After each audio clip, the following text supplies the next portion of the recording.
Is your business making money? The profit and loss report, also called an income statement, gives you the definitive answer and shows you exactly where your money is going. Welcome back to Guide with Samuel. Go to the Reports menu on the left sidebar.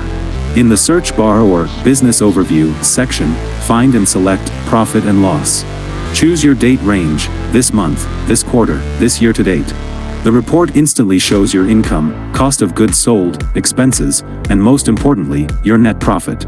Click on any number to drill down and see the exact transactions. My crucial pro tip? Compare to a previous period. Use the Compare Another Period checkbox. See this month versus last month, or this year versus last year. This reveals trends and tells you if you're growing or if costs are creeping up. Move from guessing to knowing your financial performance. What's the most surprising insight you've gained from a P&L report? For more guides on data-driven decisions, subscribe.